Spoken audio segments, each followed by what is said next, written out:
Tammy C. Walker, owner of Dreams Are a Reality. I created this channel to provide light and love. How you all doing out there on this Saturday? All is well here outside of Chicago. It was raining cats and dogs. And I don't know how you all feel about Dreams, name of my channel. I was dreaming it was raining so hard, and I was with my family, and we all like ran upstairs to somewhere. I have no idea where we were, but it was a real big window, and we could see the rain and the wind. It was a bad storm in my dream, and it ended up being like that for real here, just for a little while. But of course, I'm running to my dream explanation. I love dreams, you all, and I'm always looking up, like, what does that mean? I'm just fascinated with dreams. I dream a lot. I'm a very vivid dreamer. Some of the stuff is prophetic. I feel like I just love dreaming, because some people say I don't dream, and I feel sorry for them. I have heard if you smoke a lot of weed, it can affect your dreams. I don't smoke, that, never have, but that's just what I've heard. Anyhow, on this lovely Saturday, I thought this was a good one coming out of Iyanla Vanzant's book, Acts of Faith. These are daily meditations, daily readings. Check this one out for, oh Lord, you all, I'm reading the wrong month. But it sounds so good, I'm going to do it anyway. I thought it was in July 23rd. I read June 23rd. That's okay. We need to read this. Self-hate is a form of mental slavery that results in poverty, ignorance, and crime. When you don't feel good about yourself, it is hard to feel good about anything or anyone else. You see everything with a jaundiced eye. You miss the value and worth of every experience. You limit yourself because you don't feel good about who you are or what you do. You hold yourself back because you don't believe what you want is worthwhile. You put yourself in situations that are abusive and unproductive. You feel bad about yourself because of what you've done. Self-hate is a vicious cycle that leads to self-destruction. It fills the world with hate and people with despair. The only way to get out of the cycle of self-hate is to allow yourself to believe the world is waiting for who you are becoming. What the world must do is let every being know they are appreciated and welcome simply for being who they are. I am loving myself for being a lovable being. This is a good one if you journal. Name 13 things that you love about yourself. How does it feel to truly appreciate who you are? I could name 13 things if y'all want to hear it. Not to be vain. I love my teeth. I've worked hard on my teeth, even though, look, I lost a couple due to the chemo, but hey, I have a great dentist plural. I went from one to another. I love my eyes. They're large. I love my legs. I always had big legs, even when I was tiny. I love my heart. I love people. I'm very kind-hearted. I love that about myself. I love my skin because I'm getting older and it's holding. Thank you for the good genes. Dorothy and Otis, 13 things. Oh, Lord, you all. I love that I'm always learning. Oh, I love that.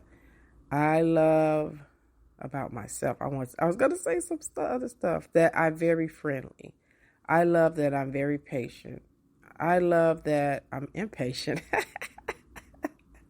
I love God. I love that I love God. I love about myself. Oh, Lord, I got to do 3 more things. I love that I never give up. I love that I'm always sharing information with others. I love that I love. 13 things. Do that. Try to write down 13 things you love about yourself. This is what's up. This is what it's all about. Self-hate. You know these people, and I hope it's not you. But these people that hate themselves, they're rude, they're condescending, they're abusive, they're tough to be around. And it's usually something that happened. And being a therapist, when I talk to my clients, it's always mostly, unless something happened later in life, it's going to go back to childhood. No matter who you're talking to, they're going to say, well, when I was younger, my mom. Well, when I was younger, my sister, my brother. When I was younger, a relative, an uncle, a cousin did this to me. It's always going to go back to childhood. And that's self-hate. We're in a time in this world, we're so blessed, we're so fortunate.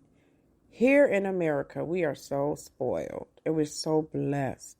Look how mental health is being pushed, and it's heartbreaking though at the same time, because I just heard about this comedian. I wasn't even familiar with him, young brother, Jack Knight. And it sounds like he just had this great show come out on Peacock. You know how people say, like, man, he was just about to blow up. And he committed suicide a few days ago.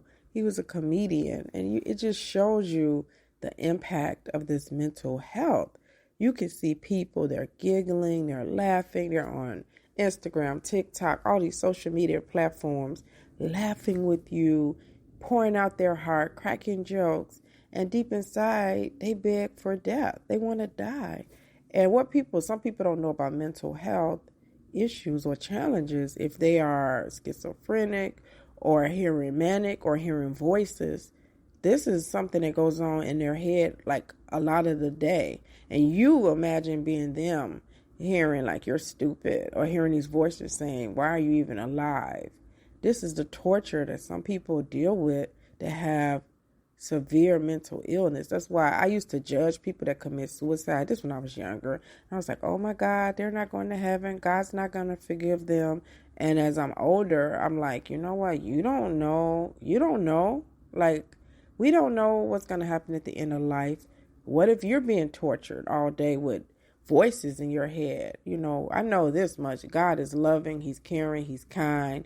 And if these attacks happen on people and God allows it, I think, I don't know. I just don't even want to go there. That's a whole religious, spiritual thing. But I just know God is loving. He is kind. He is fair. He's not human like us. He's not us. He's above, way, way above us, omnipresent, omnipotent, love, kind. All things good is God.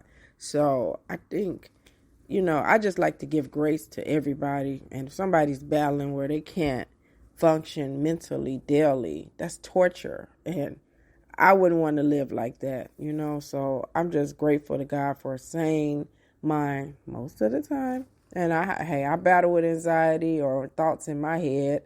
And I just thank God for delivering me from depression. And it comes back a little bit it will, but I try to be in tune with my mental health. Therapists out there, if you're listening, take care of yourself. We can't be good to other clients and members if we are not good to ourselves. Take care of yourself and get you somebody to talk to. But self-hate is a destructive behavior. And the way to get rid of it is to form self-love. Try what I just did. 13 things you love about yourself. Because if you don't love yourself, no one else will. And you don't want to spend a lifetime trying to convince somebody to love you. Start with the man and the woman in the mirror, and love will love you back. What you want wants you. What you talk about is going to be drawn to you. What you believe, you will receive. That stuff is true. And I know people like to dispute that. That's not true. I think all good stuff and bad stuff keep happening. No. And of course, we're not talking about losing loved ones. These things are out of our control. You can't control that.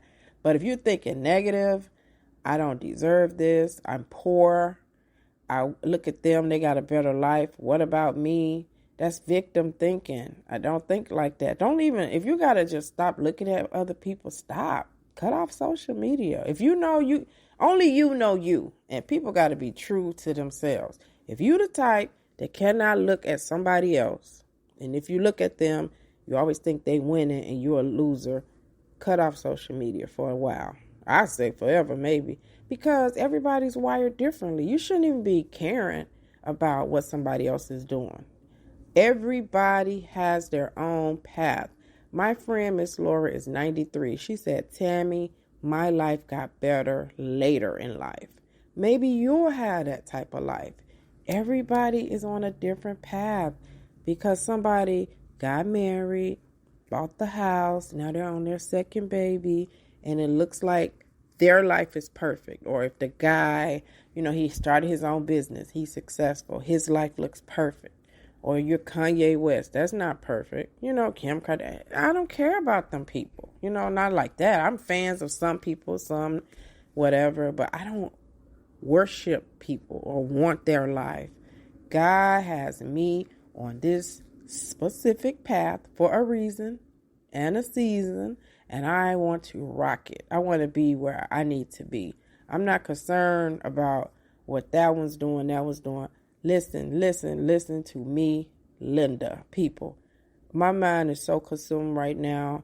I got a book I've been talking about for years. I haven't even finished it. I got to apply for my LCSW application. That takes a while. I'm working this job, and this work that I have, it's like a lot of moving pieces with the new job. I got clients. I got notes to put in. Something else I'm supposed to be doing. I'm taking a class for couples. I didn't even finish doing it. Self-paced, but that's just a few things I'm working on. I didn't even factor in like health. I try to stay on top of my health, so I always have doctor appointments. I got one coming up in October. I think I need to make one more. Got to get back to the dentist. Then you want to take out time for self-care. I like to get my pedicure at least once a month. And my hair, keep that going, and keep up with friends and family. And I'm tired already just naming that stuff. I sure don't have time to study somebody else because I don't have enough time to do the things I need to do for me. So if you have that self-hate, let's use some time to focus on what's good about yourself. Study yourself. Don't study other people. Study yourself. Study the mind. Read to build up your mind, and watch how much better you'll feel about yourself. Once you get that self-hate in check, then all this other stuff is going to start coming to you. It's going to manifest. If you have self-hate, you could buy a bunch of clothes and shoes and all that stuff. That's not going to mean a hill of beans, though. It will do nothing for you. Self-love is the first step.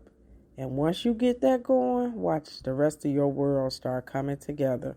Tammy C. Walker, owner of Dreams Are Reality. Subscribe. Hit the like button. Have a beautiful Saturday. Bye-bye.